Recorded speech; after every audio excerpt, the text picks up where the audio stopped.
quick question for you out there. Who do you think has the most stressful job in the world? Maybe it's an air traffic controller trying to guide pilots in safely in a storm. Or maybe it's an emergency room physician trying to save lives after an accident. Or could it be that the most stressed people in the world are Joe Biden's handlers just before the president walks out on stage? Now, if you haven't heard, Joe Biden had a CNN town hall meeting the other day.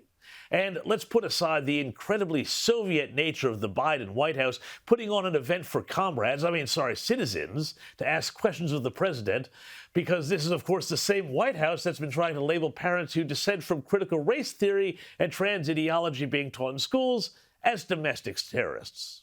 But anyway, let's go back to the town hall. And this, my friends, did not go well. Have a look. There were plenty of forgetful moments, and host Anderson Cooper had to help Biden through any number of answers, like this one about port congestion and the unfolding supply chain disaster that is threatening to ruin Christmas. All products coming into the United States of America on the West Coast go through Los Angeles and what am I doing here? Is it Long Beach? Long Beach, thank you. And again, we've got to ask, what was he doing with his hands? Just in terms of inflation, because you had told us at a town hall, I think it was in July, that this was just near-term inflation. Maybe he read this 2013 study in which researchers found that clenching your fists could improve your memory. There were plenty of other Joe classics on display, too. For example, there was the weird, creepy, heavy-breathing whisper when he tried to claim that big corporations don't pay a cent. Don't pay a cent. Don't pay a cent in taxes. There were the rambling answers, such as this one about, and just see where he goes with this, about high petrol prices. So but I must tell you, I don't have a near-term answer. There's two things I could do. I could go in the petroleum reserve and take out and probably reduce the price of gas maybe 18 cents or so a gallon. It's still going to be above $3. And one of the things that I refused to have happen, because I didn't want anybody, I made a commitment, if you pass the stuff I'm talking about, not one single penny in tax would go against anybody making less than $400,000.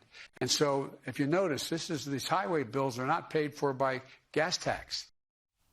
And he was wearing an onion tied to his belt because that was the fashion at the time. But anyway, prices at the pump might not be such a big deal if Biden didn't come in and wallop the oil and gas industry pretty much the first order of business after he was sworn in. But, okay, fine. Sleepy Joe also told us that he was too busy, yes, too busy to get to the southern border with Mexico, where as many as 400,000 illegal migrants are now expected to come across the border every month. Do you have plans to visit the southern border?